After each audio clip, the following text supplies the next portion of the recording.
Y aquí estamos, hoy día, 27 de agosto, en lo que es nuestra 10ª charla. Llevamos 10, Mariana. Y, y- y mira las coincidencias, hoy día también se cumplen los 10 años de aniversario de la muerte de mi mamá, así es que el 10 nos Ah, acompaña. mira tú, el día Hoy, nos acompaña. y, El y- maestro. y nos acompaña una mujer de otra época también y quizás muchas de sus amigas también vivieron lo que estamos viviendo hoy en día. Así que en honor a todas esas mujeres que ya no están, pero que sí nos acompañan siempre, va este programa que semana a semana es como la vara está cada vez más alta. Hoy día tenemos otra invitada de lujo que quiero agradecerle desde ya su participación y te dejo a ti, Mariana, para que hagas la introducción de con quién estamos.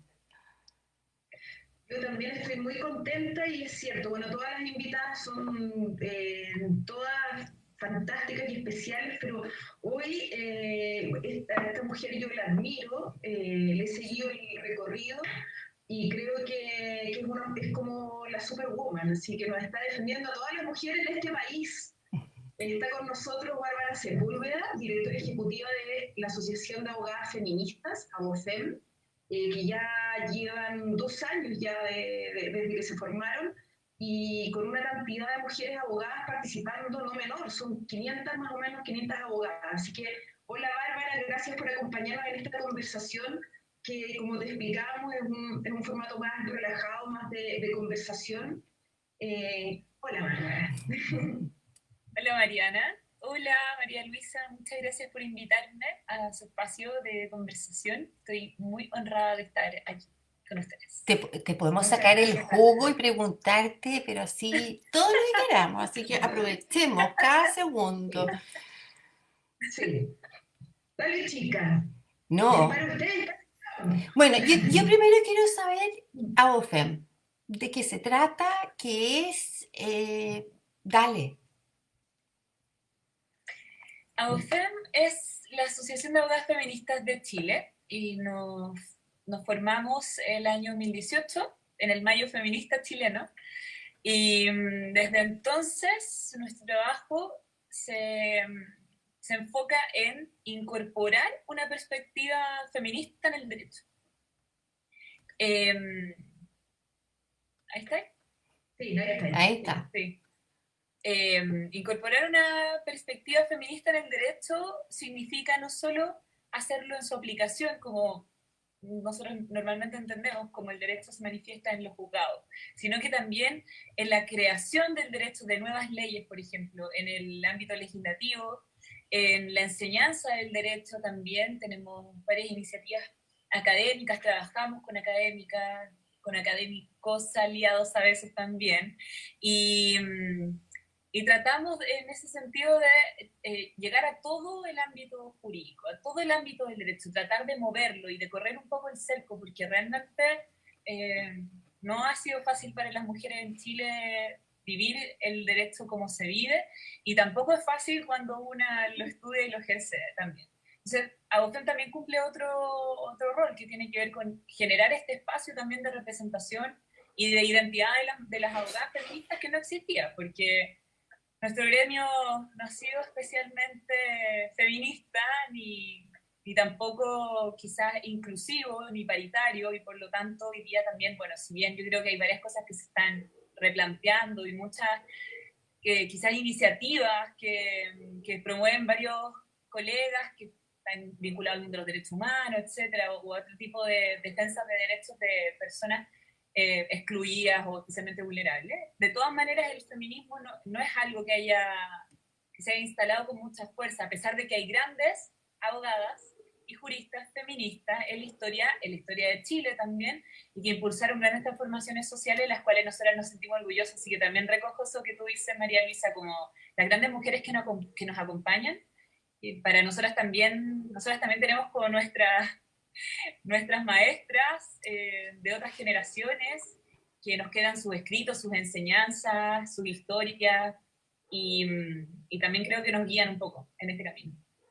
de alguna manera siento, oye, y perdón si es como una brutalidad lo que voy a decir, ¿no? Pero es un prejuicio. Se imagina que esto de la escuela de leyes, abogados, ha sido como el club de Toby, un poquitito quizás como las Fuerzas Armadas, ¿no es cierto? Y lo que fue mover y tener a mujeres en esas instituciones que antes no era así como visto. Entonces, también creo que como, sí, bien, bien, abriendo estos espacios, ¿no? Dale, Sí, Mariana. Matilde Brandau, Elena Casparena son las pioneras chilenas. Mm. A ellas también le rendimos nuestros honores. Así como, yo sé que la escuela de Derecho suena como esto casi marcial, pero no, no es tan así. Quizá mi escuela no es tan así, pero sí a ellas les tocó un momento muy distinto de la historia y por lo tanto también son dignas de admiración. Bueno, Tuvieron que defender su propio título, su propia titulación, que le estaba vedada por ley, y ellos tuvieron que, sí, recurrir a la Corte Suprema y argumentar por su propio caso para poder ser, para poder ser titulada abogada. Y a mí me parece increíble, o sea, esa fuerza contra todo, contra viento y marea. Así que mujeres muy increíbles. sí. Bárbara, yo quiero preguntarte, ¿por qué tú? ¿Qué te sucede a ti? Porque tú eres una de las creadoras de OFEM, no es que ahora llegaste, que apareciste como la directora ejecutiva, no, o sea, tú tienes un camino. Estos temas, este tema, el feminismo, el poder cambiar las leyes, el poder también que cambie la estructura de la sociedad, porque eso para las mujeres, y en realidad para el beneficio de todos, yo creo, ¿desde dónde nace? ¿Qué te pasó? ¿Qué te motivó?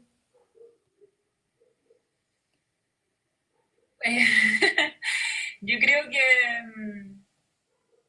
yo creo que he tenido muchas influencias fuertes como, siento que en mi vida como existía como un rumor, como constante, como que giraba en torno a la idea de justicia y de lo que era injusto.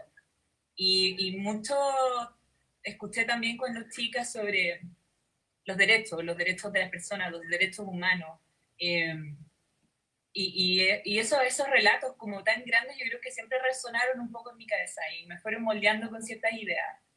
Muchas grandes mujeres también que me inspiraron. Y nunca me sentí parte, quizás como, o no me identifiqué nunca con esas estructuras que decían que, por ejemplo, existían limitaciones o que yo era menos que los hombres. Nunca lo pensé, nunca pensé que mis compañeras fueran menos que los hombres tampoco. Y, y cuando ya llegamos a estudiar Derecho, ahí, bueno, yo creo que a cualquiera que estudia Derecho igual le pasa un poco que se va desencantando porque va viendo lo que realmente es el derecho y que poco hay de justicia en él. Y por lo tanto, también hay una idea, yo tenía en un momento, me acuerdo en la carrera como tuve grandes profesoras, y una profesora de género y derecho que me enseñó que eso era posible, como mezclar el género y el derecho, pero recuerdo una conversación con un profesor que yo le dije como, yo no quiero ejercer esta carrera, de verdad no se puede hacer justicia con derecho, nada, y me dijo todo lo contrario, como, la gente que piensa como tú, esa es la gente que tiene que ser abogado, esa es la gente que tiene que ejercer. No los otros, no los que creen que está bien lo que están aprendiendo. Y nunca se me fue esa conversación de la cabeza. Y dije, ¿sabes qué? Tenéis razón, a mi profesor. Tienes toda la razón. Y yo quiero ser de esas. Quiero pertenecer a ese grupo de abogados que, bueno, va a remar contra la marea. Pero de verdad uno se da cuenta que no está sola. O sea, que esa soledad es una ilusión. Porque desde el momento que fundamos OFEM, aparecieron cientos de mujeres que pensaban igual y que se sentían igual y que estaban en todo Chile además, o sea, en todas las universidades y por lo tanto siento que aquí también confluye mucha energía y mucha, como te decía antes, como una identidad que mueve, que remece y que está todo el rato en movimiento y a veces tremendamente agotadora como todo este caudal de energía, pero también te levantan y Y también, no sé, siento que si no existiera esto como lo que hago, sería muy triste ser abogada, como realmente el derecho no es Claro, muy porque motivante. Porque tú en el fondo estás, lo que tú nos dijiste en un principio, de lo que se trata BOFEM, es justamente también, o sea, cambiar el derecho, ya lo voy a decir a nivel coloquial, y si me equivoco tú me corriges, pero en el fondo es también enseñarle o sea, cambiar el fondo y a los estudiantes de derecho y cambiar las leyes, o sea, para que en el fondo realmente haya una justicia real, para que todos los seres humanos seamos juzgados no de la misma. A ver, en el fondo todos somos iguales, pero no somos todos iguales.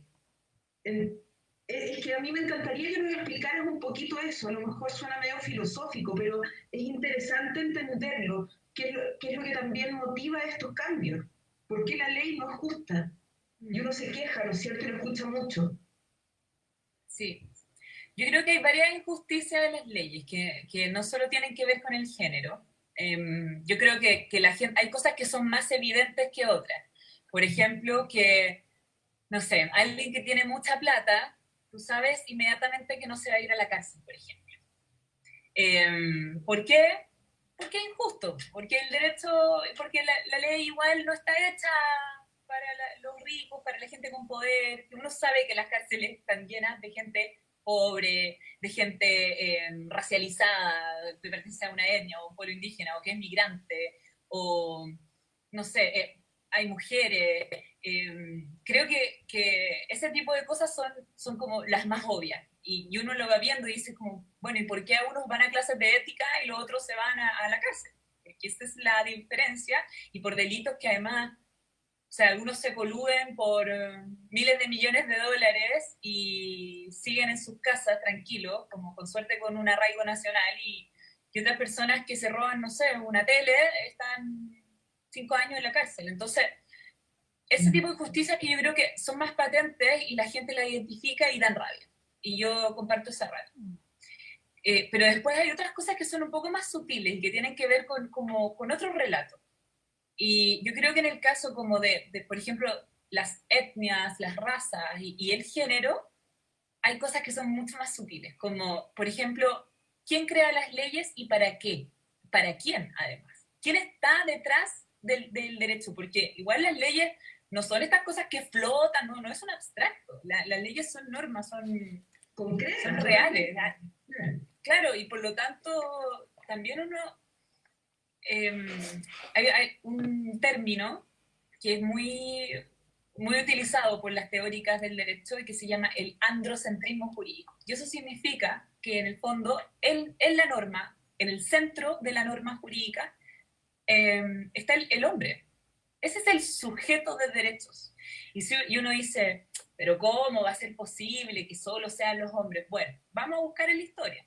Y si uno va a la historia y va buscando la historia de la ley, el derecho, se da cuenta que finalmente son esos mismos teóricos que crean todo nuestro sistema democrático, el Estado moderno, la filosofía del contractualismo, el constitucionalismo, incluso el Código Civil, todos los códigos.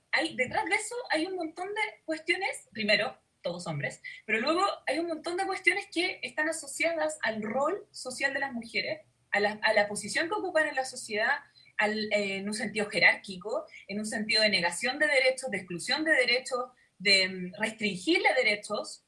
Por eso lo hecho de ser mujeres. Luego después, si tienes un estado civil o tienes el otro, pero siempre las mujeres, prohibición de trabajar. Luego, bueno, te dejamos trabajar, pero el marido puede pedir la autorización al juez para que el juez te prohíba trabajar. Bueno, quitamos eso.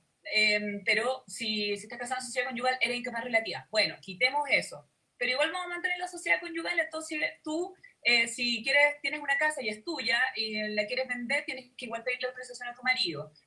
Y eso es como, nunca termina.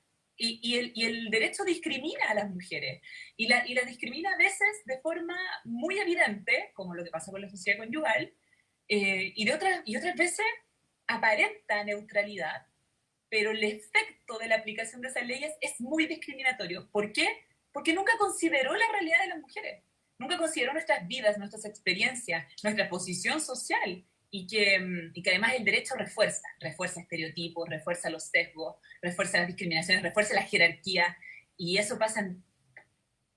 Uy, Ahí, nos cortó, ahí volviste. es que sí, es que me estaban llamando, perdón. Córtale, córtale. Oye, Claro, alguien que la está tratando de ubicar en forma urgente. Sí. Bárbara, ¿será por eso que uno escucha de repente en estos juicios que ahora uno puede ver en pantalla unas brutalidades de los jueces, por ejemplo, en el caso de Antonia Barra, donde el juez dice, bueno, pero ahí se ve como contento, o sea, unos comentarios, eso sí la ley, si hubiera una ley diferente, él no podría emitir esos comentarios, ¿va por ahí? Mira, ese es un excelente ejemplo de cómo el derecho no es solo la letra de la ley. Porque eso es lo otro, que es un entramado tan complejo, porque esto además, ojo, situado en una sociedad súper machista, súper jerárquica, súper discriminadora. Entonces el derecho está en este entramado social, es parte de eso, se comunica con eso, se alimenta de esos elementos culturales, los devuelve, los refuerza, a veces los trata de sacar, de mover. O sea, el derecho cumple un rol, y además un rol tremendamente simbólico en la sociedad. Entonces, por un lado tenemos estas leyes así escritas que son discriminatorias, otras que simplemente no nos consideran, la Constitución, por ejemplo, solo dice mujeres una vez, después podemos hablar de eso. Y está esta otra cosa que es como el elemento cultural del derecho, que además tiene una cultura judicial. Entonces, más allá de como lo evidente de la norma, que en el derecho penal también es tremendamente masculinizado, se ha ido de a poco incorporando, por ejemplo, los delitos sexuales, como cosas que a nosotros nos parecen evidentes, no existen en los delitos sexuales, como el consentimiento. ¿Por qué? Porque las mujeres no participaron en la creación de las normas penales sobre los delitos sexuales. La crearon los hombres y jamás se les ocurrió que el consentimiento era algo determinante en el momento de hablar si estamos frente a una violación o transgresión de tu sexualidad o no. ¿Sí? Entonces, ese tipo de cosas son de las normas. Pero ¿qué pasa con esta cultura dentro de los tribunales, por ejemplo? ¿Qué pasa? O la cultura como en el momento en que tú te enfrentas al sistema judicial, porque si tú no te relacionas nunca con nada del derecho, con nada jurídico, y de repente, no sé, vas a hacer una denuncia porque un tipo te agarró en el metro, no sé, te metió la mano debajo de la falda. Tú vas a hacer una denuncia y ese es tu primer encuentro en el fondo con el sistema judicial. El primero, poner la denuncia. Ahí no hay un funcionario del Poder Judicial, pero hay un funcionario que asiste al Poder Judicial. Y ahí, inmediatamente vas a recibir cuestionamientos, humillaciones, vas a recibir, de hecho, cuestionamientos que bajo ningún motivo podrías recibir, por ejemplo, si tú vas a decir que te robaron la bicicleta. Y yo siempre uso este ejemplo porque, imagínate esto, yo voy y digo, me robaron la bicicleta. Imagínate un carabinero que te dice, pero ¿y usted por qué la estacionó ahí y no la estacionó en ese otro lado? A ver, espere, cuando le robaron la bicicleta, ¿esta era la ropa que estaba usando? ¿Ese es el casco que estaba usando? Como quizás es muy llamativo. ¿Estás seguro que usted no quería que le robaran la bicicleta? ¿Alguna vez hemos escuchado a un carabinero decir eso? Jamás. Jamás. Pero anda a denunciar un delito sexual. Es así de absurdo y solo ocurre con los delitos sexuales. Entonces, ahí ya tenemos como un primer como golpe. Y eso no tiene que ver con las normas, porque ninguna parte dice que si un carabinero, cuando te pregunte sobre lo que te sucedió, tenga que preguntarte cómo andabas vestida y si por qué te fuiste por esa calle o porque andabas sola o si estás casada o no estás casada. Eso es parte de una cultura que está asociada al derecho, una cultura jurídica, una cultura judicial además. Y eso se traslada a todo el ámbito del juicio. Si tú continúas con esto además, después de la denuncia, y llegas a un juicio y eres víctima de un delito sexual, te van a volver a humillar, en el mejor de los casos, no te van a humillar, pero sí van a esperar de ti cierto comportamiento. Es lo que se llama en derecho penal la víctima ideal, y que está estudiado, es un fenómeno estudiado. ¿Quién es la víctima de los delitos sexuales? Entonces es esta mujer que primero, muy vulnerable, débil, que está además muy traumatizada por lo que le sucedió, entonces lo más probable es que tiene que estar llorando todo el tiempo, ojalá, casi una imagen virginal. Y eso, además, ¿cómo te demuestro que eso es real? El juicio de Antonio Ibarra, que lo vio 1 millón de personas. 1 millón de personas vio que la defensa del violador es que ella salió de su casa y salió sola y fue a una fiesta y andaba vestida provocativa y además bebió alcohol y bebió mucho alcohol y ella además le gustaba ir a estas fiestas y además tenía una vida sexual activa porque 6 meses antes había pedido una píldora del día después en el consultorio. Entonces, ¿de qué estamos hablando? ¿Estamos hablando de lo que le pasó ese día y si alguien la violó o no la violó? ¿O estamos hablando de quién es la víctima ideal del delito sexual? Y si tú no encajas en esos parámetros, ojo que no están escritos en ninguna ley, si tú no encajas en ese parámetro cultural, entonces inmediatamente tu credibilidad está puesta en juego. Inmediatamente ya no eres eso que el derecho espera que sea. Imagínate que tú además eres karateca, que mides 1,80 m y eres corpulenta y te violan. Y el violador es un tipo enjuto, bajito, qué sé yo. Y es obviamente que nadie va en ese juicio, nadie va a creer que tú, si además te sabías defender, por ejemplo, que eres mucho más grande que él, entonces como, quizás no se resistió. Y si no se resistió, entonces quería, porque eso es lo otro. También está estudiado en el derecho penal cómo la incapacidad de oponerse, los jueces lo asumen como consentimiento. Entonces, si tú estás borracha y no te pudiste resistir mucho, no le pudiste pelear al tipo porque estabas borracha, entonces quizás quería. Si está inconsciente, hay jurisprudencia de inconsciencia y entonces hubo consentimiento. Entonces, si por ejemplo te quedaste paralizada porque estabas muerta de miedo, porque el tipo tenía un cuchillo y tú pensaste que te iba a matar, pero te quedaste paralizada, entonces no te opusiste. Si no hay resistencia, entonces quizá había consentimiento. Todas esas cosas absurdas, eso es parte de la cultura del derecho. Entonces, el desafío es mucho más grande que simplemente reformar las leyes. Y por eso también queremos entrar en todo.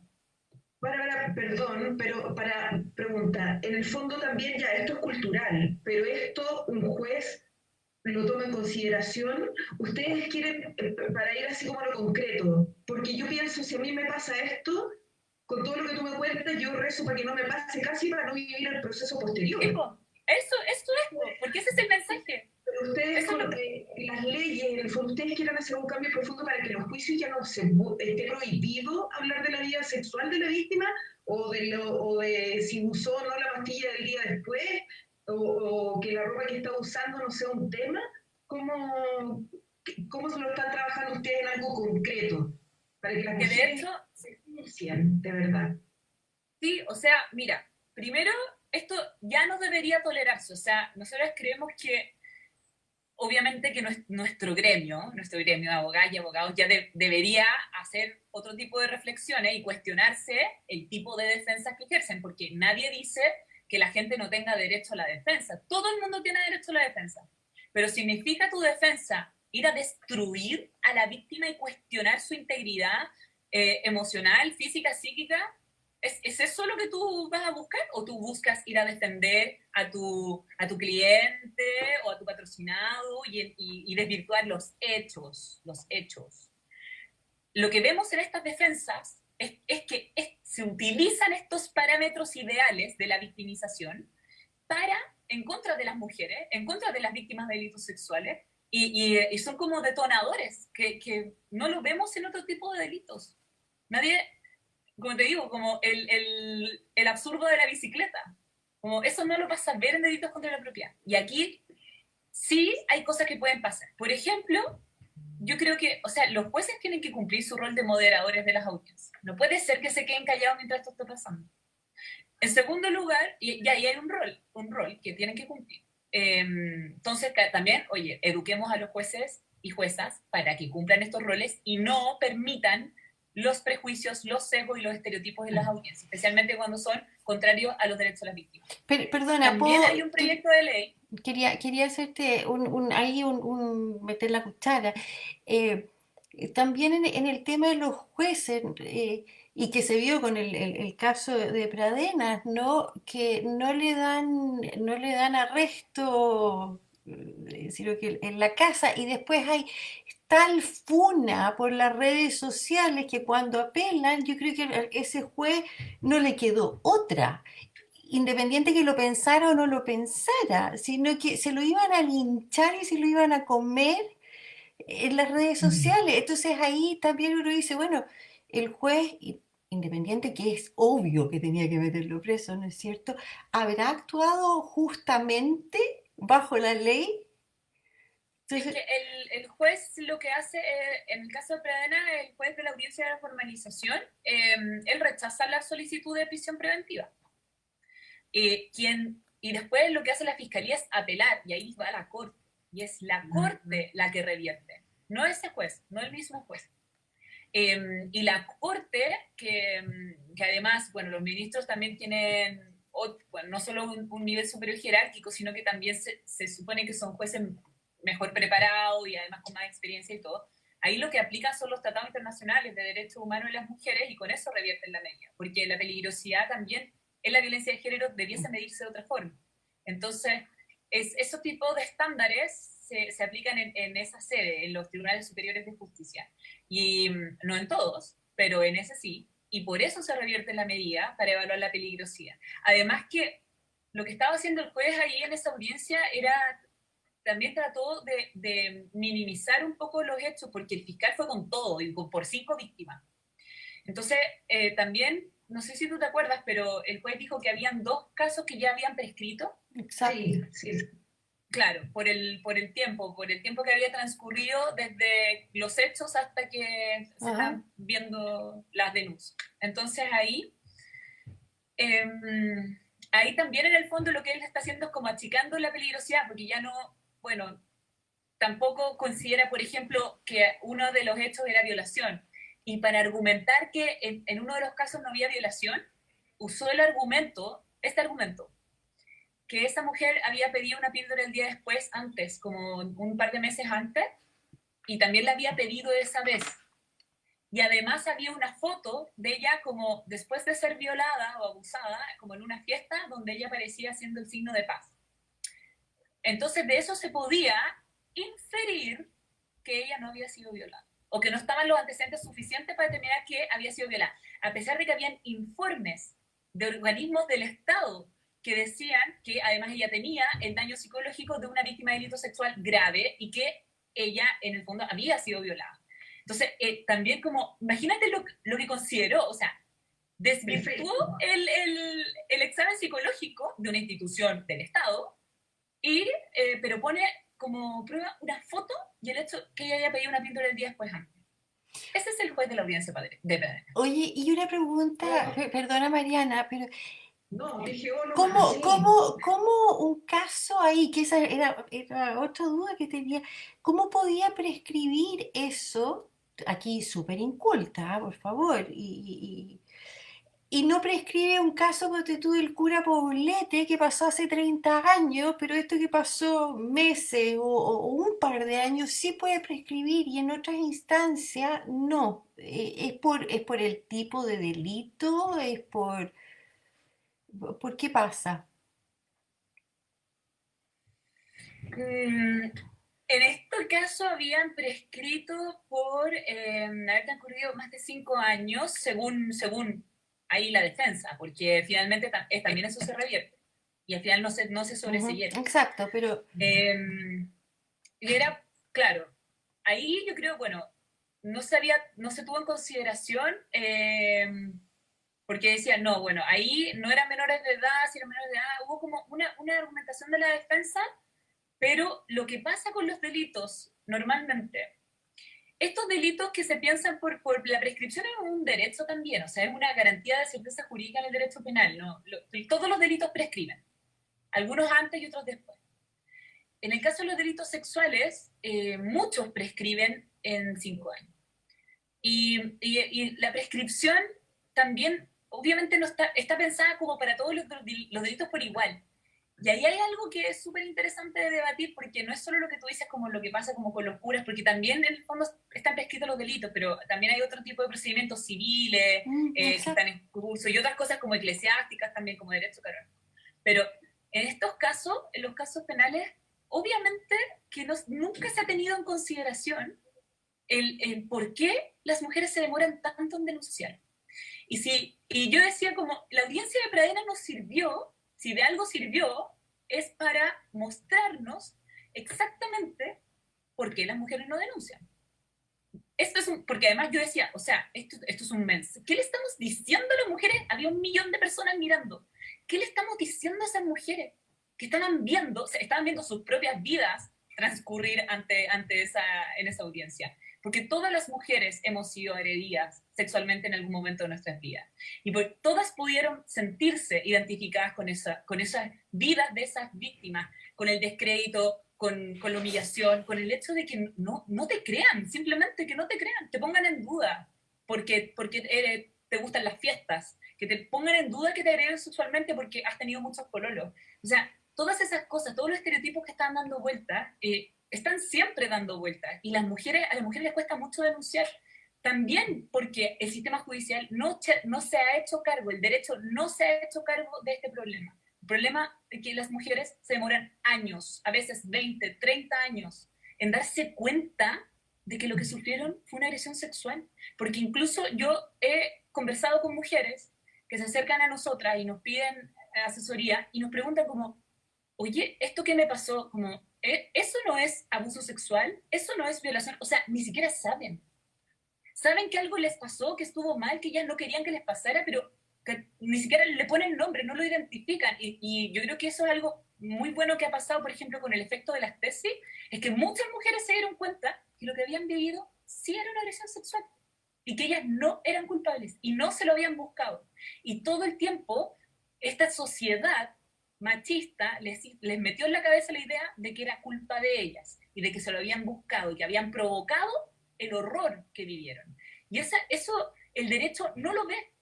Por eso te digo que el derecho tiene sesgos machistas, pero no solo en el tenor literal de la ley, ¿Y en una cultura judicial que es terrible. y qué pasa? Porque obviamente tú dices que las mujeres se demoran mucho en denunciar.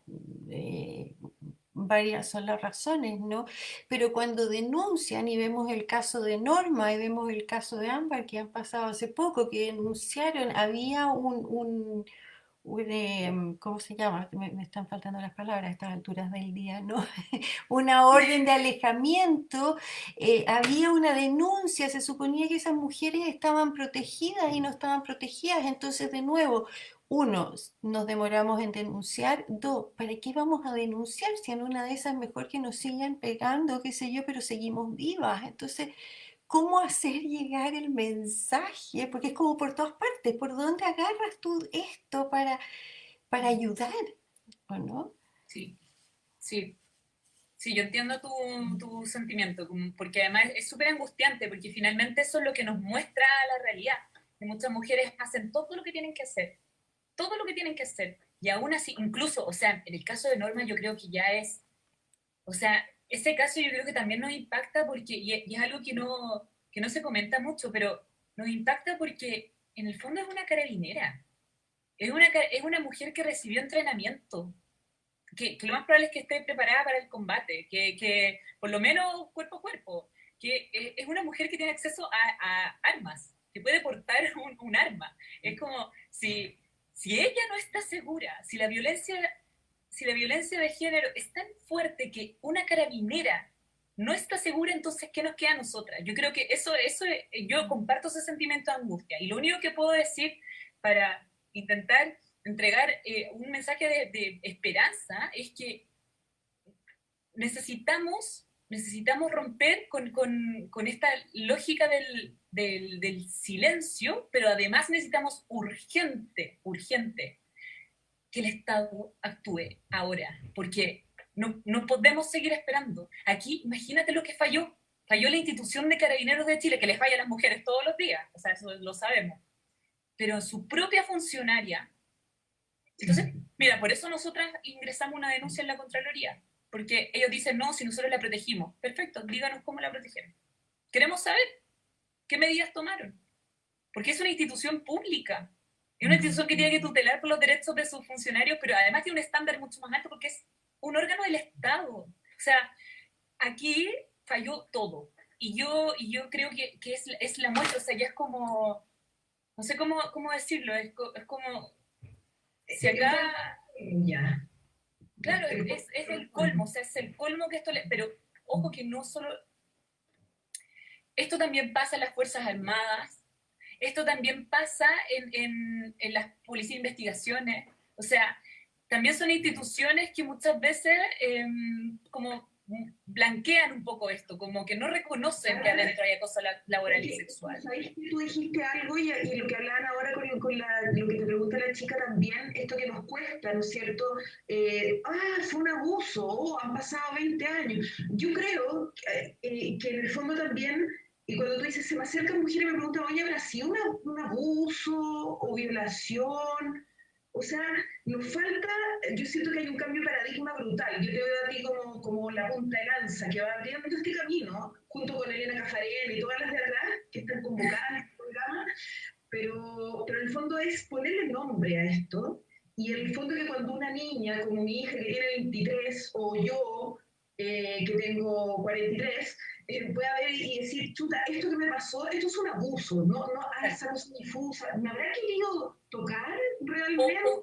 O incluso no, o habré hecho algo yo mal, porque esa es la primera reacción, la culpa. Entonces, primero como poner los nombres bien claritos y eso se le educa a los niños y niñas, niños y niñas y niñas, a todos, desde chiquititos, y que lo tengamos súper claro, cosa de que en el fondo no me dé cuenta cuando se me cae la chaucha 30 años después porque tengo un problema, voy al psiquiatra si es que puedo, ¿no es cierto? Y asumo que me está pasando algo. Una cosa es eso, y yo creo que eso está como enquistado en nuestra sociedad, está totalmente enquistado, y por eso el cambio de las leyes y el cambio del modo de cómo defiendan, ¿no es cierto? Todos tenemos derecho a defensa, que un abogado pueda defender, no sea denostando a la víctima. Entonces, Claro. como poder estar mucho más seguras, y yo ahí te juro que les hago fe aquí y tantas otras mujeres que están trabajando en esto, que por favor nos allanen el camino en el fondo, y podamos en el fondo, ojalá no suceda nada más, no haya violaciones ni abusos, pero poder sentirnos seguras de hacer una denuncia, de saber realmente que esto me pasó y que no es mi culpa. Eso Esto es creo yo que está pasando en todas las instituciones en toda la sociedad completa. yo creo que es un tema que hay que afrontarlo de varios frentes, o sea, no solamente desde la parte de las leyes, que es fundamental, ¿no es cierto? Y es como ya lo último, pues no queremos llegar a eso, ¿ya? Pero desde que uno cría, ¿cómo cría? ¿No es cierto? ¿Cómo crías a tus hijos? Yo soy mamá de 3 hombres. ¿Cómo crías a esos hombres? ¿Cómo crías a esas niñitas también? En el colegio, el no dejar pasar cosas que, ay, pero ¿qué tiene de malo? No, no se puede dejar pasar, hay que hablarlo. Entonces, son tantos los frentes que educar, ¿no es cierto? Que no sé cómo poder ayudar. No Yo sé. creo que es súper importante el rol que, por ejemplo, ustedes cumplen con la cultura y la información. Como ese es el lugar donde hay otras mujeres que las escuchan y que las ven. O sea, es un lugar tremendo es como un mini poder, creo yo. Como ese lugar donde ustedes, no sé, como desde la escritura, el arte, la cultura, con las comunicaciones. O sea, ahí hay tanto que hacer y tanto que transformar y un aporte tremendo. Porque, claro, yo te hablo desde el derecho y te puedo mostrar todo lo malo y te puedo mostrar todo lo que está cambiando, pero no sirve de nada. Tú bien lo dijiste, o sea, el derecho no va a transformar la sociedad, pero sí puede empujar cambios. Yo estoy segura que puede ser una herramienta de transformación social, pero no va a ser lo que cambie todo. Y necesitamos el cambio sociocultural, porque son las relaciones entre nosotras, entre hombres y mujeres, entre mujeres y mujeres, hombres y hombres, y toda la expresión entre medio, que es lo que está mal planteado, porque estamos socializados de mala manera. Y como tú dices, por ejemplo, la crianza, pero yo también digo, ya bueno, la crianza, pero la educación, porque no todos tienen tampoco la oportunidad de ser criados por personas que los quieran, que los cuiden, que los acompañen en la vida. No todos tienen ese privilegio, y creo que ahí, por ejemplo, el rol de la educación pública es fundamental. ¿Cómo vamos a seguir reproduciendo currículums ocultos si eso todavía se puede, hasta se mide? Como cuando los profesores les dicen, y de hecho tratan como a las niñas y los niños, como las niñas son mejores en esto, los niños son mejores en esto otro, o cuando los mismos textos de educación nos muestran solo referentes masculinos, y como que todos los referentes del poder y como los héroes y los bacanes son puros hombres. Y luego entonces, bueno, yo creo que pocas mujeres se imaginaron que podían ser presidentas de Chile hasta que Michelle Bachelet fue presidenta de Chile.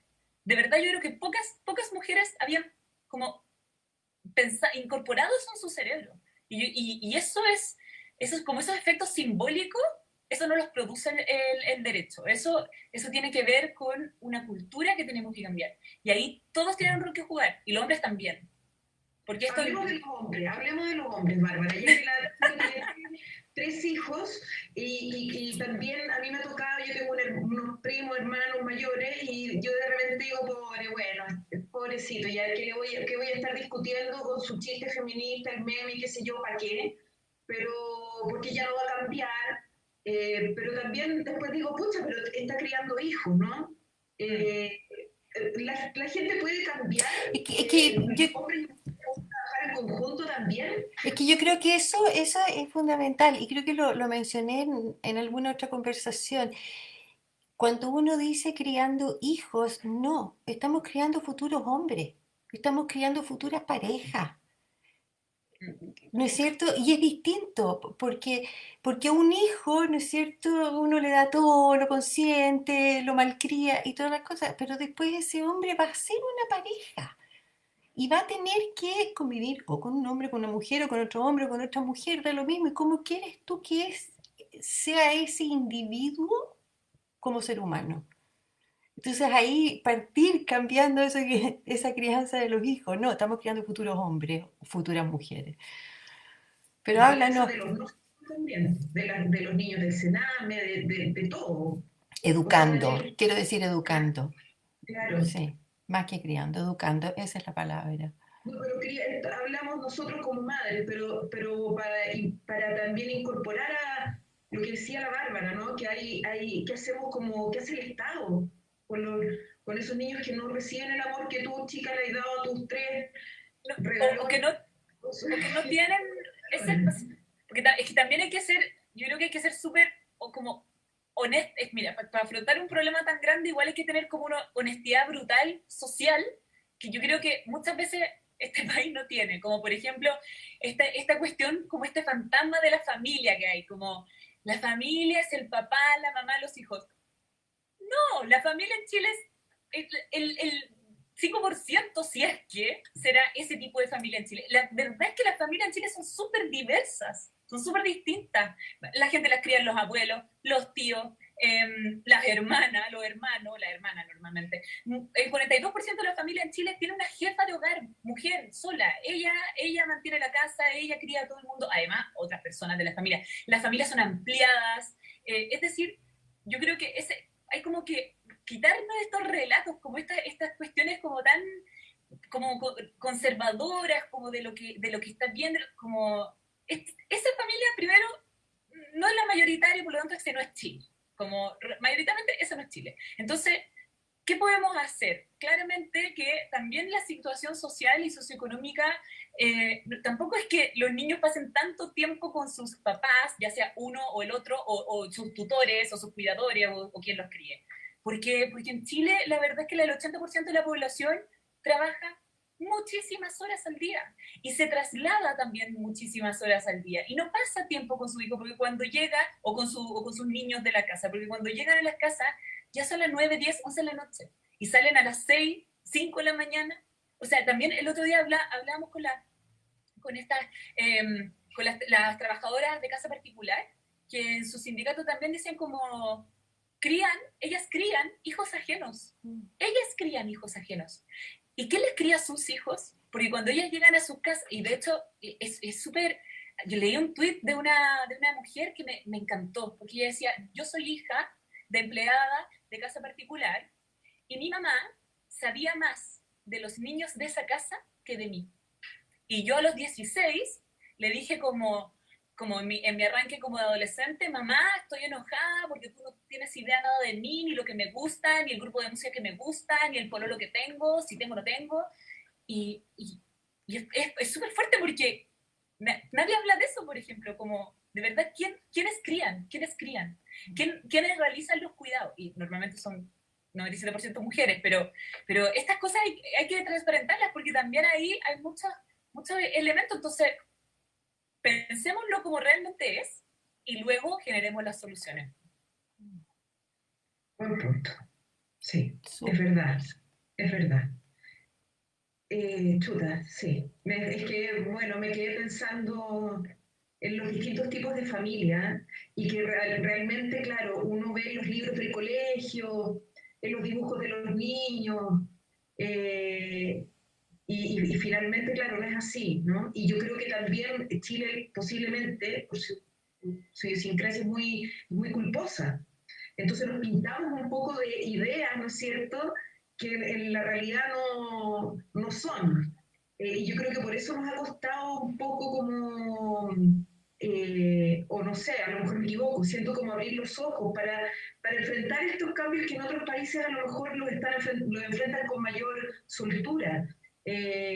O sea, el tema de la violencia de género, pero también violencia, ahí te quería preguntar, por ejemplo, el caso de Daniel Zamudio. ¿También se considera violencia de género?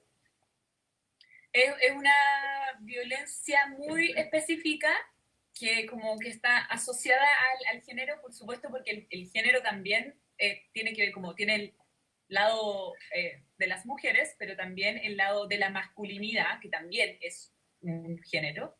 Y ahí también hay muchas cosas que pasan con los crímenes homofóbicos, lesbofóbicos, transfóbicos, etcétera, con todo, que en el fondo todo el odio que se genera contra las comunidades LGBTIQ+, también tiene que ver con performatividades de género, y tiene que ver también con esa, como lo que no pertenece a la norma. Por eso también siempre nosotros volvemos como a esta idea de quién es el centro de todo finalmente, y desde lo que se mide lo que es y lo que no es, lo que pertenece y lo que no pertenece. Y yo creo que a los hombres les pasa algo muy tremendo que en parte justifica también como ese odio que algunos hombres sienten contra los hombres homosexuales, y que tiene que ver con que también ven en ellos como un cuerpo feminizado, un cuerpo que desconocen, pero desconocen según las credenciales que a ellos les dijeron que era la masculinidad. O sea, ¿quién es hombre? ¿Qué significa ser hombre? Entonces, por ejemplo, es niñita porque llora, y eso es un insulto. Porque ser niñita es un insulto, porque obvio, la credencial es ser hombre, la masculinidad. Este lugar, esta cofradía, donde tú tienes que rendir ciertas cuentas y demostrar ciertas cosas antes de ingresar, antes de que te reconozcan tus pares como tal. Y eso es tremendamente violento. El sistema patriarcal le hace mucho daño a los hombres. Por eso me gustan estos hombres que son vanguardia dentro de las masculinidades chilenas, y que hacen estas reflexiones críticas tremendas. Y ahí conozco unos hombres increíbles que tienen unos procesos, pero muy importantes, colectivos, muy importantes, no solo ellos como desconstruyéndose para ser como mejores pololos, no, de verdad colectivos grandes que buscan incidir también en estas transformaciones, porque esas credenciales de la masculinidad tóxica, hegemónica, obviamente que son súper obsoletas, pero además son súper dañinas y generan cosas como crímenes contra las mujeres, crímenes contra las lesbianas, a las que muchas veces violan para enseñarles lo que es bueno, para enseñarles lo que tú no conoces. Por eso eres lesbiana, porque no has sabido, como no has conocido lo que es de verdad estar con un hombre, y las violan. Las violan porque las buscan corregir. Las violaciones correctivas a las mujeres trans, a los hombres trans. Los violan, las violan. Porque también, nuevamente, la violencia correctiva, la violencia patriarcal correctiva pero que tiene que ver con la credencial. ¿Quién es mujer? ¿Quién es hombre? ¿Según qué parámetros? Y eso, los parámetros obviamente están impuestos desde un solo lado. Y eso es muy, muy, muy, muy fuerte y es muy violento, y especialmente cuando uno, es muy triste cuando uno lo ve en los niños, porque hasta qué punto ese como me río porque, no sé, un niño se sentó a hacer pipí, por ejemplo, en vez de hacer pipí parado. Y eso, ¿cómo puede detonar, por ejemplo, una credencial? O sea, como la credencial ahí como del cómo hacen pipí los hombres, o sea, así de absurdo, te lo estoy poniendo en el ejemplo más absurdo, pero cómo eso puede detonar una cadena en un niño que finalmente termine constantemente reforzando su idea de pertenencia a una masculinidad tóxica, que además le enseña que hay que ser un depredador sexual, que cuando las mujeres dicen que no, en el fondo sí, que mientras más mujeres tengan o mientras más mal las traten, más bacanes son, porque en el fondo a las mujeres les gustan que las maltraten. ¿Nunca escuchaste eso cuando chica que decía como, Sí. si te pegas porque te quieres, porque le gustas, porque le gustas? Eso te lo dicen a ti y se lo dicen a él, po. A él también se lo dicen. Oye, Bárbara, es que nos queda poco rato, que lata, estas conversaciones siempre se nos hacen tan cortas, pero así como No, para sigamos nomás, no, saquemos el jugo, ahí veremos cómo oye, lo hacemos no después. viste ahí porque tenemos que subirlo, pues chica, No, no pues tenemos nada que lo subimos en dos partes, no te preocupes, ahí nos arreglamos, porque o sea, está demasiado rica la conversación, fíjate que a mí, yo lo único que quiero decir ahora es, Bárbara, ¿qué podemos hacer nosotros, aparte eso mismo. de estas buenas conversaciones? Pero eh, y además de, ¿no es cierto?, de empoderar, ayudar, acoger, todo eso está, check, check, Tú pero tienes una fundación, la chica está armando una fundación que se llama Entre Todas, para acoger a mujeres y que nos ayudemos entre todas sin importar clase social, ni de dónde venga, ni de qué parte del país, ni tu raza, ni nada. Pero eso, yo también quería preguntarte, de Pero nuevo, de claro, todas las mujeres que nos ¿qué escuchan, hacemos? O ¿qué? sea, ¿qué es lo que tú necesitas si tuvieras que pedirnos algo a nosotros, al público, a ayudarte desde este lado, ¿no es cierto? Para ir cambiando cosas, para ir ayudando a pavimentar el camino para las que vienen, ¿no es cierto? Desde donde estamos nosotras. Yo creo que estamos en el mismo lado en todo caso. No, sí, pero tú estás en el lado de las leyes, me refiero, estás en ese ámbito, Ay, bueno, iba a eso, pero sí, estamos en el mismo lado. sí, estamos en el mismo lado.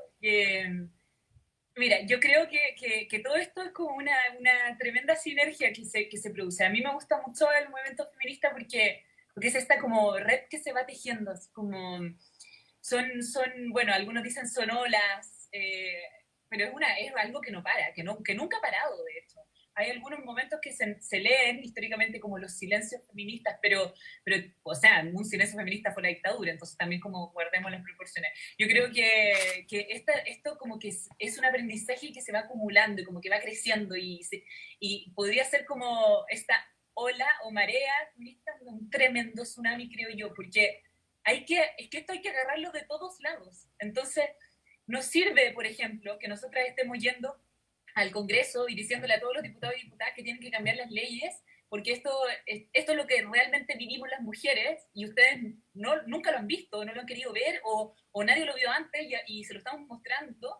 Si por el otro lado, no sé, los medios de comunicación siguen estereotipando a las mujeres, la publicidad sigue siendo sexista, los libros siguen enseñando que este tipo de sesgos y estereotipos, las discriminaciones se permiten, las jerarquías sociales se cubren, como todos nos hacemos los ciegos con la verdad de la jerarquía de raza, o sea, incluso, y de género, de todas maneras. Y yo creo que todas tenemos un lugar en esta lucha. Y yo creo que es gigantesca, entonces nadie se puede quedar afuera. Por eso yo no soy de la idea de que al hombre hay que dejarlo afuera. Al hombre hay que dejarlos que vivan sus procesos, porque no es este proceso el que ellos tienen que vivir. Tienen que cuestionarse sus privilegios, tienen que cuestionarse sus formas, su trato, lo que han hecho atrás. ¿Cuántas veces se rieron? ¿Cuántas veces se pasaron un video de una compañera en un WhatsApp o fotos? O hicieron algo que hoy día quizás ellos se dan cuenta que estuvo mal. Yo creo que estos procesos colectivos, todos tienen que producirse al mismo tiempo, no podemos esperar a nadie tampoco. Entonces, siempre los hombres a mí me preguntan como, ¿qué hacemos?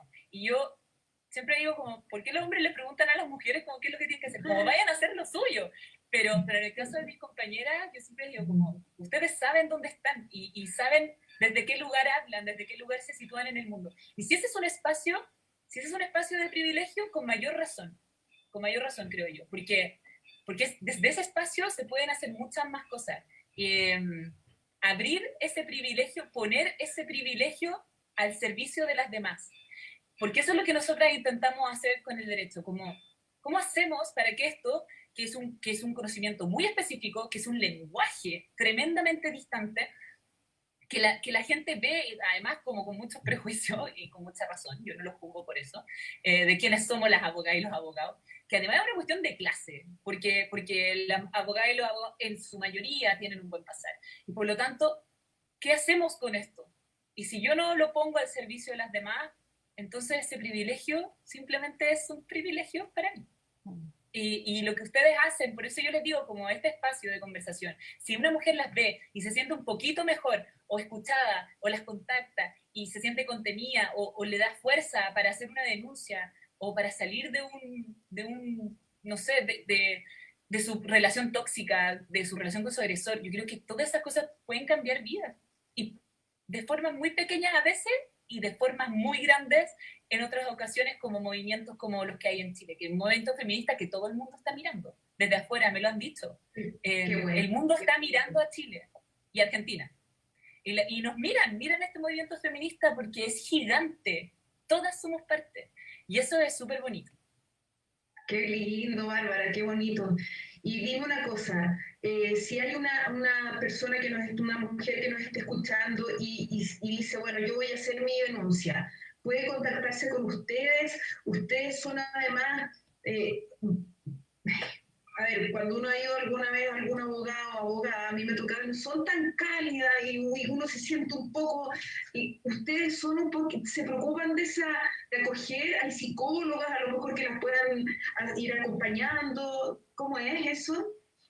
Nosotras hacemos asesoría gratuita, no tomamos muchas causas, tenemos alrededor de 100 causas, como las patrocinadas, porque primero somos todas voluntarias, y en esto nadie gana plata, todas somos voluntarias, todas.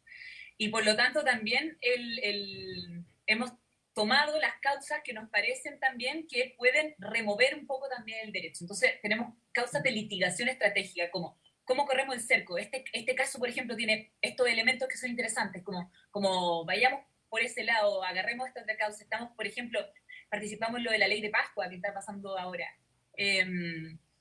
Creo que eso es lo último como en lo que estuvimos participando, que es un caso de litigación estratégica también, es apoyar a las mujeres de la isla de Pascua que en su consejo de ancianos quieren permanecer con normas que permiten violar a las mujeres y no pagar la misma cárcel que se paga en Chile, y que tiene que ver con unos beneficios carcelarios, pero es para otra charla.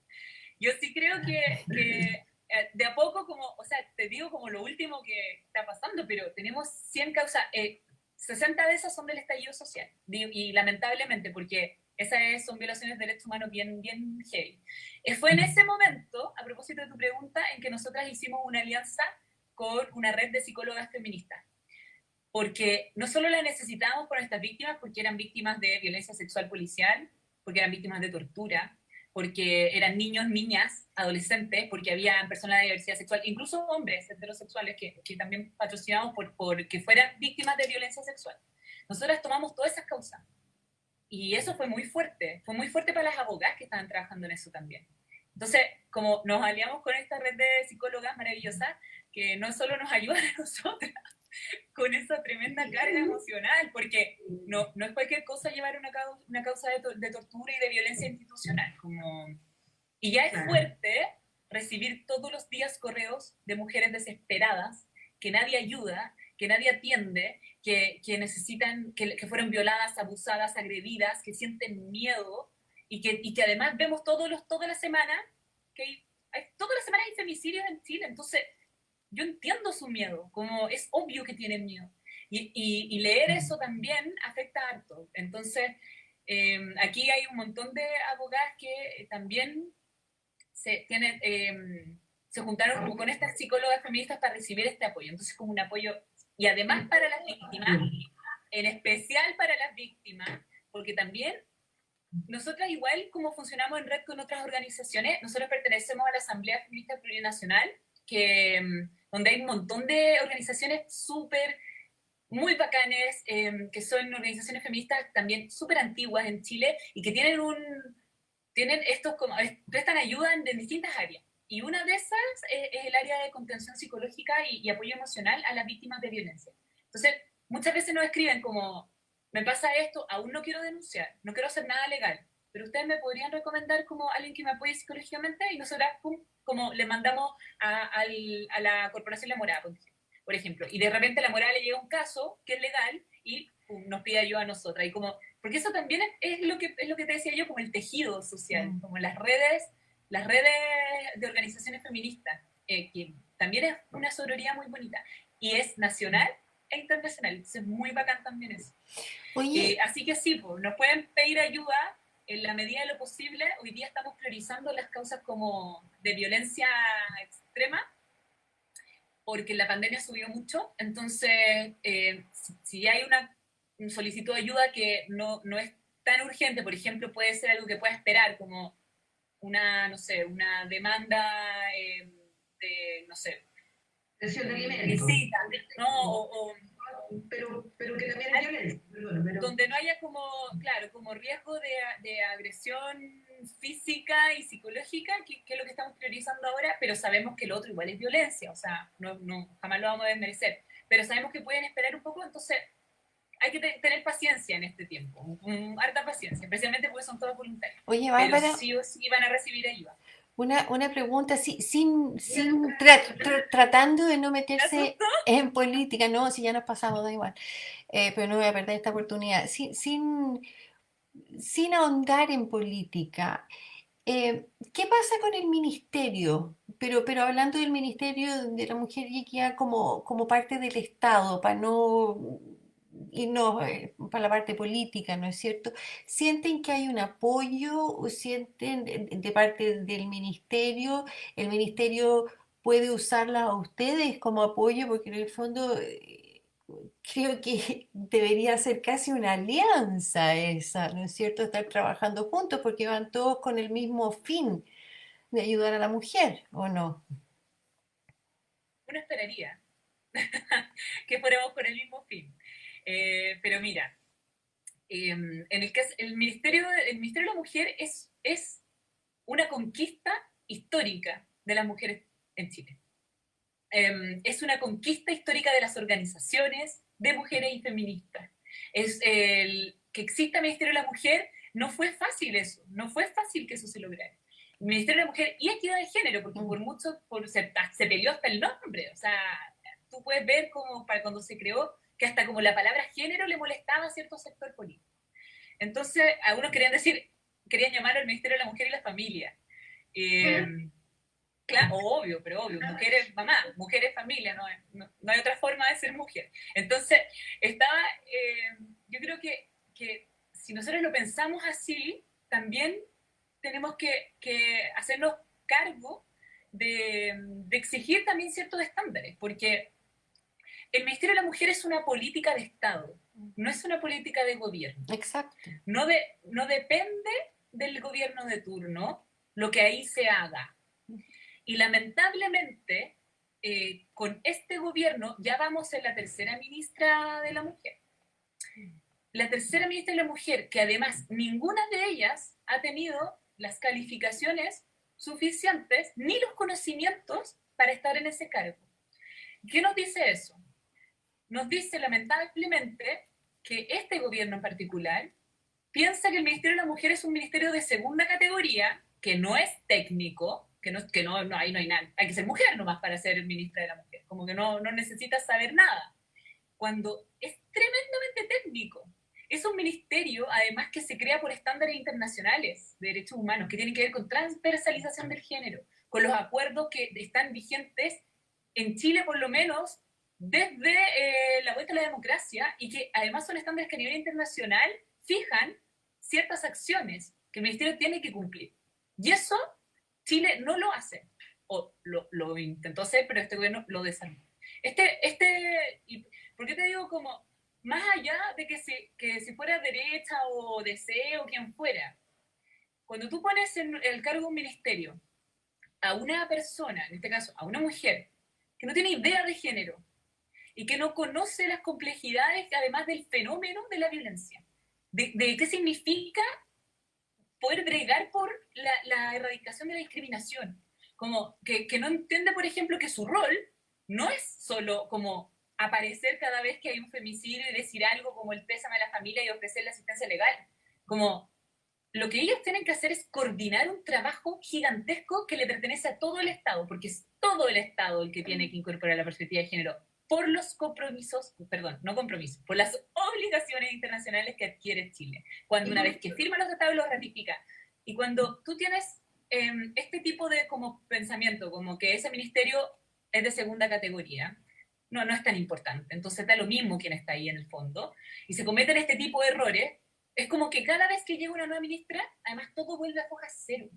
Y es tremendamente agotador, porque todos los diagnósticos están hechos. Hoy día hay una mesa en el Senado que se armó por una invitación que hizo la presidenta del Senado, con 2 diputadas más, y que se unieron un montón de diputadas después y senadoras y todo, con 89 organizaciones de la sociedad civil. 89.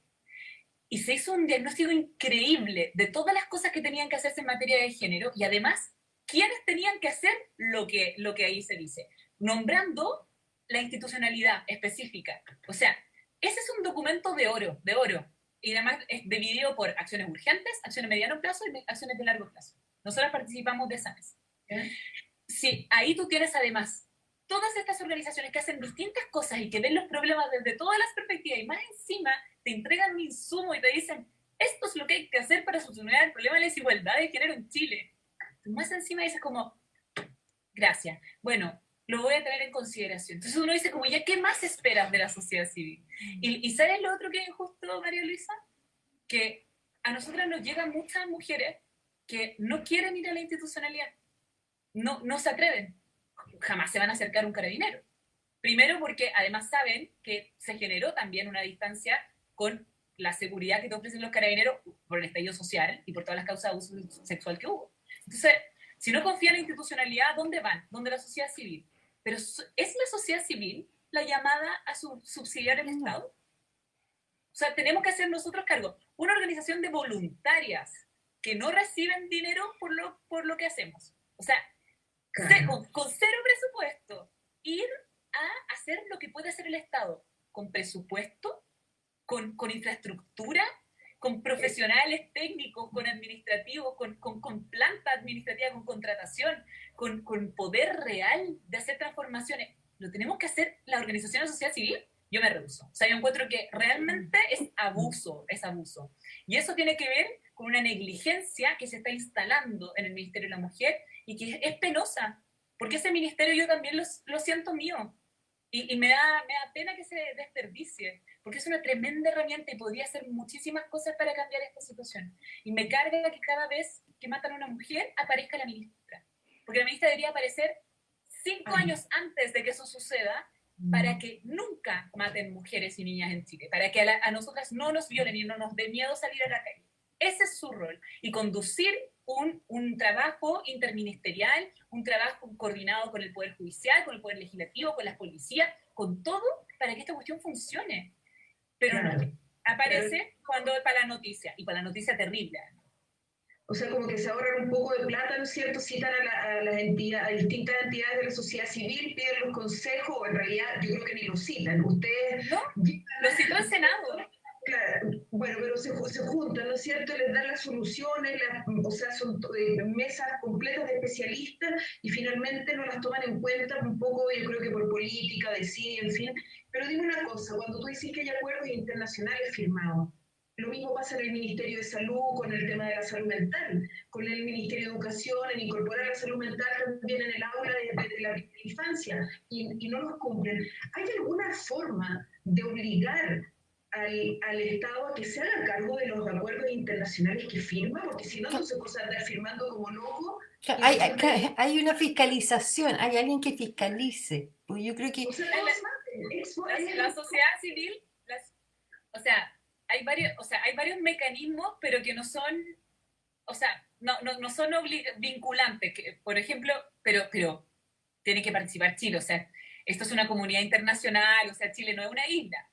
Eh, Hay organismos internacionales a los cuales Chile le tiene que informar cómo va en el cumplimiento de las obligaciones que además tiene. Entonces, cada 4 años, cada 6 años, dependiendo del instrumento. Entonces, algunos convenios son cada 4, otros cada 6. Esos organismos, como que Chile les rinde cuenta. Y obviamente que el Estado siempre como que cuenta como su versión de que en el fondo va súper bien, va todo bien en popa, y obviamente que oculta estas cosas que tú dices, que estas cosas que digo yo.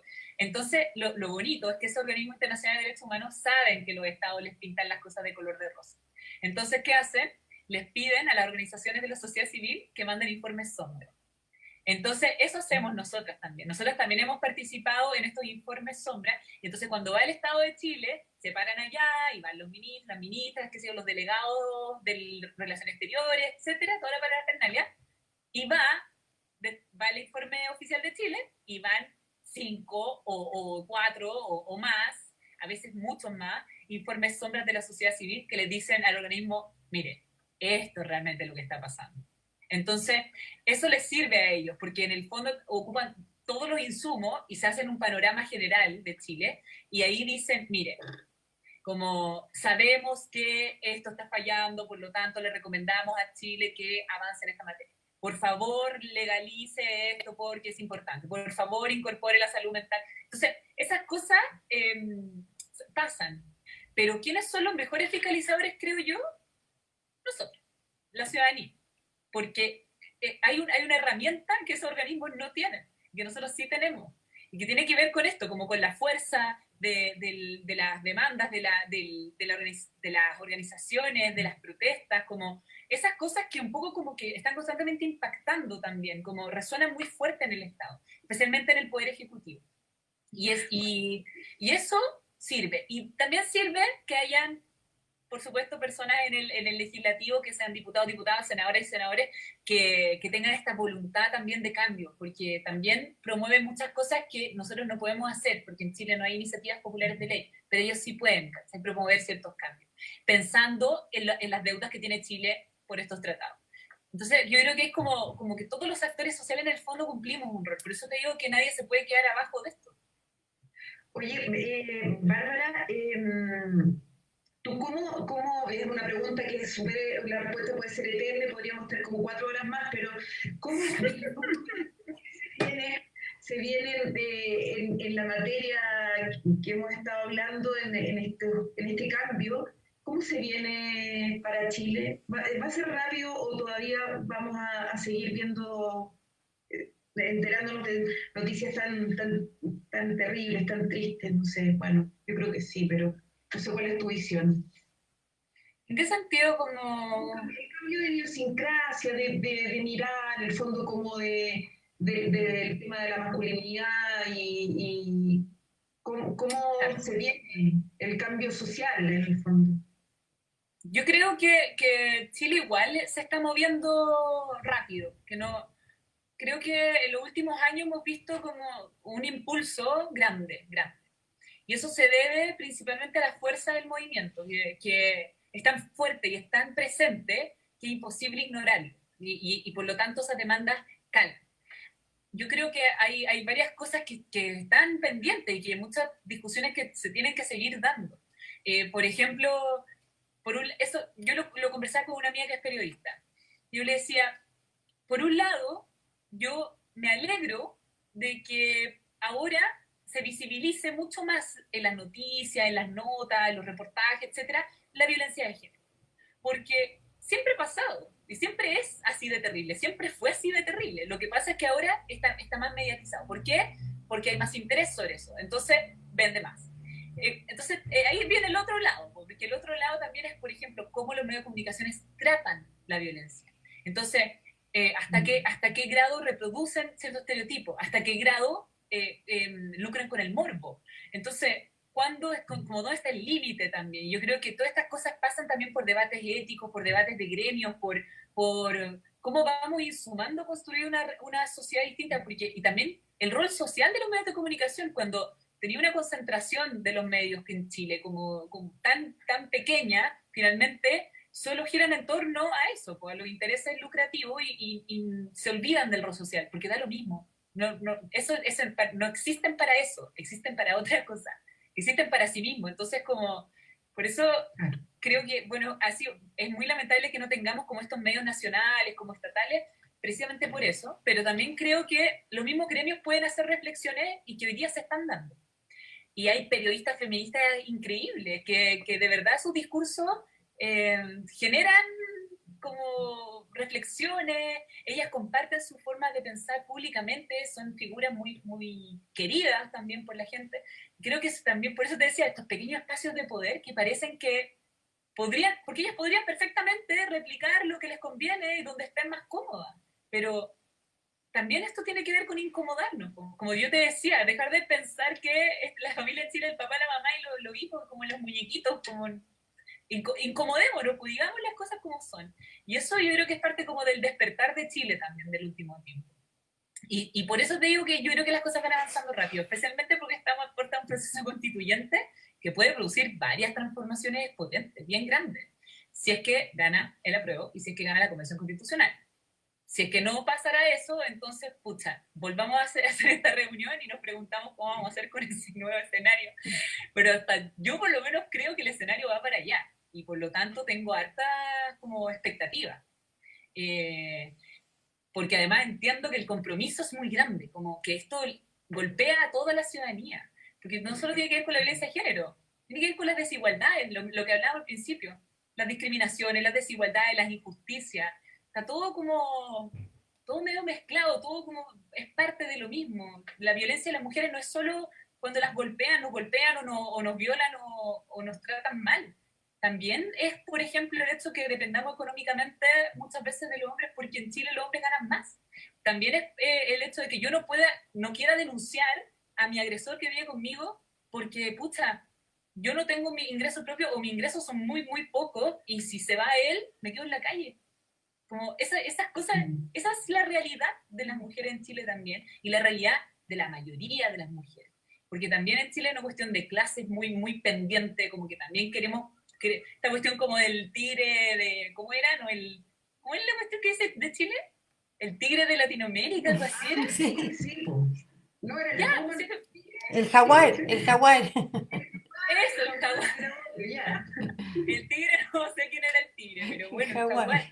Yo creo que está todo un poco como también, como que una cosa viene como con la otra y Chile es como que acumuló todo, ¿entendí? Entonces, yo sí tengo altas expectativas de esto que está pasando y sí creo que el proceso constituyente augura cosas buenas. Es posible que vayamos a dar la batalla del siglo allá, porque además se van a cruzar todas las ideas. Pero pucha que sano, pues era como que yo siento que de verdad lo necesitamos, como mirarnos a las caras y decirnos las verdades, porque realmente esto como que Chile pacato, realmente es como, no se discute de política en la mesa, no se habla como de ciertas cosas, ni de religión, ni de fútbol, ni de política. Como, bueno, acá sí, aquí sí. es que si no se habla, no se ve, si no se ve, no se cambia. Entonces, Bueno, necesitamos yo eso. creo que eso da para otro capítulo. Yo creo que una de las cosas por qué no se habla es porque no se escucha y porque no se quiere mirar. Como lo dijimos en el programa pasado, ¿no es cierto? Incluso poder estar de acuerdo que no estamos de acuerdo, pero al menos Claro. conversarlo, ¿no es cierto? Pero por eso no se conversa, porque no hay diálogo. Hemos perdido esa capacidad de dialogar y eso es lo entretenido de estas conversaciones, ¿no? Oye, increíble, Bárbara, o sea, wow. Sí, qué agradable, pero le quiero preguntar algo antes de cerrar. ¿Te vas a presentar tú? Yo no sé cómo va a ser el sistema, pero cuando haya, después de la prueba y asamblea constituyente, ¿vas a ser candidata? ¿Uno puede votar por ti? Queremos que nos representes. De todas maneras, de todas maneras. nuestra candidata, así, cruzada, entre todas. Desde ya hacemos la polera. Viene de cerca la recomendación, sí, oye. No, después de esta conversación, ¿ah? Totalmente. Linda. ¿No? Linda. Contesta, digamos la cosa. No, ¿sabes lo que nosotros estamos trabajando? Porque gane el apruebo y haya convención constitucional. Y sabéis lo que es importante hoy día de tener de verdad esta campaña, es que hay gente que ha intentado instalar que la convención mixta es la que hace la paridad entre hombres y mujeres. No. Y es terrible porque ¿cuánta gente va a votar engañada por eso? Como porque, yo quiero que hombres y mujeres, y la mixta es ciudadanos con parlamentarios, ¿cachai? Entonces, hoy día hay tantas cosas que hacer que yo creo que mucha gente que podemos pensar que serían bacanes, constituyentes y todo, y yo te agradezco, me siento muy honrada porque me consideres como alguien que pueda hacer eso, pero de verdad creo que tenemos como la tarea titánica hoy día, quizás el apruebo no tanto, pero ganar la convención constitucional es hoy día un gran desafío, porque la gente todavía no la diferencia muy bien, y eso es porque además en este país la información no es necesariamente un derecho de todas las personas. O sea, acá la gente que sabe porque está metida en la política, porque se leyó la ley, porque estuvo pendiente de la discusión, pero el resto, nada, porque tampoco hay educación cívica, entonces, bueno, estamos en una pandemia, un montón de cosas. Así que yo creo que vamos como paso a paso. ¿Te parece? Bueno, un llamado a informarse a la gente, porque también yo me he informado, ustedes se van a reír, pero la jueza de un programa de televisión que yo pongo a veces cuando trabajo, la escucho y ella dijo, la ley se da por entendida, publicada y todos la tenemos que conocer. Así que si uno dice, pucha, yo no sabía o no sé de qué se trataba, pucha, viejito, pasó la vieja. O sea, aquí yo creo que es deber de todos informarnos y bueno, en este caso también a las mujeres que necesitemos ayuda o que necesitan ayuda también buscarla, conversar estos temas también, las cosas como son, me parece un súper bonito llamado a abrir el corazón, a entender que no todos somos iguales, que somos distintos y que si alguien lo está pasando mal es por algo y escucharse y ser generoso, que el mundo sea mejor para todos. Si no te gusta algo, no tomes esa opción, pero deja que otros la tomen. Exactamente. Amén. Sí, hacer un cierre, Bárbara. Bárbara, te dejamos a ti despedirte primero. ¿Qué te parece? Si quieres decir algo. No, yo solo quiero darles las gracias por esta conversación tan fluida. Igual, no sé si tan fluida, me dejaron hablar mucho, como que me habían estrenado en algún momento quizás. Y nada, como de verdad, muchísimas gracias. Me encanta también estos espacios, podemos conversar, bueno, sobre derecho, pero también sobre otras cosas que son súper importantes. Y también les quería dar gracias por esto. Estoy muy contenta. Así que sí. Bárbara, este libro, todo lo que recaude en su venta va para la creación de la Fundación Entre Todas. ¡Ay, qué bacán! Para que lo cuentes y si te gusta ir, lo puedas recomendar. Así que, lo voy a recomendar de todas maneras. No, pero léelo primero. Léelo primero. Bueno, lo voy a leer y el fin de semana lo veo. Eso. Ya. Sí. Muchas gracias a ustedes dos. Yo también me despido y voy a dejar a que Mariana anuncie a nuestra invitada, que ya va a ser casi panelista también, ¿no? Pero me dejó aquí dando vuelta una idea que quizás deberíamos conversar de la Constitución y hacer una tarde de jueves, ¿no? Para educar también, para educarnos. Y saber lo que estamos haciendo y también aportar con nuestro granito para que otros también puedan saber un poco más. Sí, pues bueno, ahí a ver si podemos hablar con la Bárbara y que nos explique un poco más y tomar decisiones más conscientes. No más, consciente. Bueno, sí, pues la próxima semana tenemos de invitada a Ruth Vilches. Ruth es psicóloga espiritual y hace como un mes, ¿no es cierto?, la tuvimos acá en el programa y hablamos sobre los ángeles. Los Ángeles aquí, en la Tierra, y vamos a hablar cómo ser puentes de luz entre todos. Y que yo creo que, bueno, todo, repito, cada vez que termina este programa, yo siento que todas las conversaciones están conectadas. Y bueno, agradecerle nuevamente a Bárbara y la próxima semana, jueves 3 de septiembre a las 6 de la tarde con Ruth Vilches aquí en Facebook Live. Oye, Gracias. ya tenemos la muestra del puente que es bárbara, ¿no? Un maravilloso puente, así es que gracias por ser un puente de luz en forma anticipada. Ay, gracias. y, y nos vemos el próximo jueves, si Dios quiere. Un beso a todos. Chao, chao. Chao.